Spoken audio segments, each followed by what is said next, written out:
નમસ્કાર દોસ્તો, હું આપનો દોસ્ત હરેશ બેરા આયુર્વેદિક ટિપ્સ ગુજરાતી ચેનલમાં તમામ દોસ્તોનું સ્વાગત કરું છું.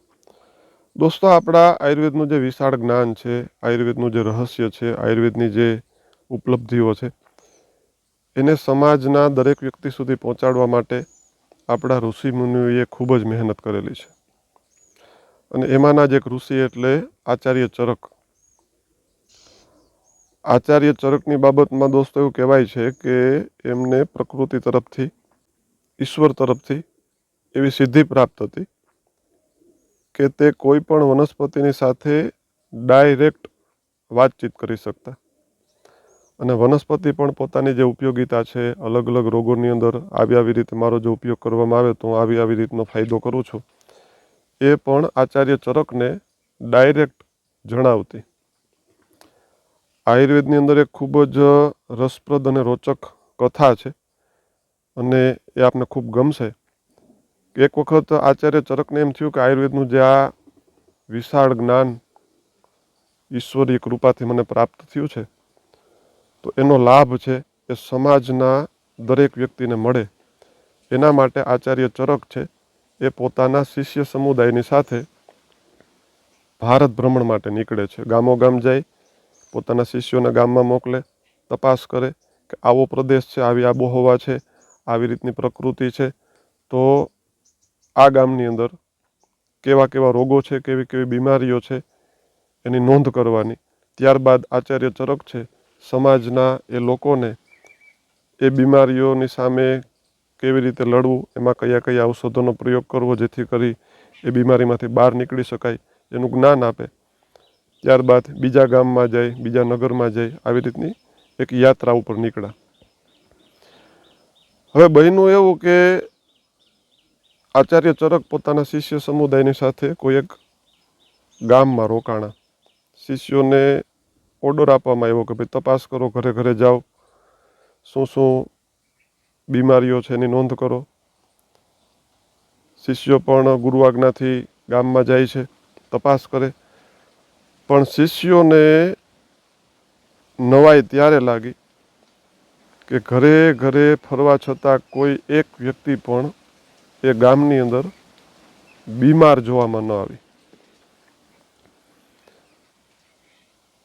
એટલે શિષ્યો એક ગામના પાદરની અંદર વયોવૃદ્ધ વડીલો બેઠા હતા, એની પાસે ગયા ને કીધું કે ભાઈ અમે ગામ તો ઘણા જોયા છે, પણ તમારા ગામની અંદર અમે દરેક ઘરે જઈને તપાસ કરી છતાં પણ કોઈ એક રોગી વ્યક્તિ જોવા ન મળી. આ જાણીને અમને ખૂબ નવાઈ થઈ. એટલે પેલા વડીલોએ કીધું કે ભાઈ તમે ખોટા ગામમાં આવી ગયા છો, અમારા ગામમાં કોઈ બીમાર પડતું જ નથી. એટલે શિષ્યો અચંબિત થઈ ગયા અને પછી પાછા ચરક ઋષિ પાસે ગયા અને એને કીધું કે ગુરુ મહારાજ, ગામ તો ઘણા જોયા છે, પણ આ ગામ કંઈક નવી નવાઈનું છે. આ ગામના ઘરે ઘરે તપાસ કરતાં અમને કોઈ બીમાર માલુમ પણ પડેલ નથી, અને ગામના જે મોટી ઉંમરના લોકો છે એનું કહેવાનું એવું છે કે અમારા ગામમાં કોઈ માંદું પડતું જ નથી. આચાર્ય ચરકને પણ નવાઈ લાગી કે ભાઈ આવું તો હજી સુધી એક પણ ગામ જોયું નથી, ને આખું ગામ એમ કહેતું હોય કે અમારા ગામમાં કોઈ બીમાર, કોઈ માંદું પડતું જ નથી. તો આનું રહસ્ય તો જાણવું જોઈએ, કારણ કે એ રહસ્ય તો સમાજના હજારો માણસોને ઉપયોગી થાય. એટલે આચાર્ય ચરક છે એ પાછા પોતાના શિષ્યો સાથે એ ગામમાં જાય છે. એ ગામમાં ફરતા ફરતા જ્યારે આચાર્ય ચરકે એ ગામનું પાણી પીધું, તો તે પાણીની અંદર એને કંઈક વિશેષ મીઠાશ, પાણીમાં કંઈક વિશેષ તાકાત, અને બીજા ગામોના જે પાણી પીધા હતા એના કરતાં એ ગામનું પાણી કંઈક અલગ માલુમ પડ્યું. એટલે એણે એ ગામ લોકોને પૂછ્યું કે ભાઈ તમે આ પાણી છે એ ક્યાંથી લઈ આવો છો? એટલે કીધું કે અમારા ગામના પાદરમાં કૂવો છે, ત્યાંથી અમે પાણી લઈ આવીએ છીએ અને આખું ગામ એ જ પાણી પીવે છે. એટલે આચાર્ય ચરકે કીધું કે મારે કૂવો જોવો છે. એટલે ગામ લોકો ચરક ઋષિને એ કૂવા પાસે લઈ જાય છે. પણ એ કૂવો જોઈ અને આચાર્ય ચરકને ખબર પડે છે કે આ આખું ગામ માંદું કોઈ પડતું જ નથી, એનું કારણ શું છે? એ કૂવાની બાજુમાં 3 વૃક્ષો હતા. એક આંબળાનું ઝાડ હતું, એક બેહડાનું ઝાડ હતું અને એક હરડેનું ઝાડ હતું. અને એ 3 ઝાડના ફળ, ફૂલ, પાંદડા, ડાળીઓ એ કૂવામાં પડતી અને એના કારણે એ કૂવાનું પાણી છે એ ખૂબ જ તાકાતવાળું, ઔષધિયુક્ત બની જતું અને એ પાણી પીવાથી એ ગામમાં કોઈ બીમાર ન પડતું. દોસ્તો, આયુર્વેદના જે જાણકાર મિત્રો છે જાણે છે કે હરડે, બેહડા અને આંબળા એટલે ત્રિફળા. પણ ત્રિફળા છે એ કફ, પિત્ત અને વાતનું બેલેન્સ કરે છે અને ત્રિફળા છે રસાયણ પણ છે. એટલે ત્રિફળાનું જો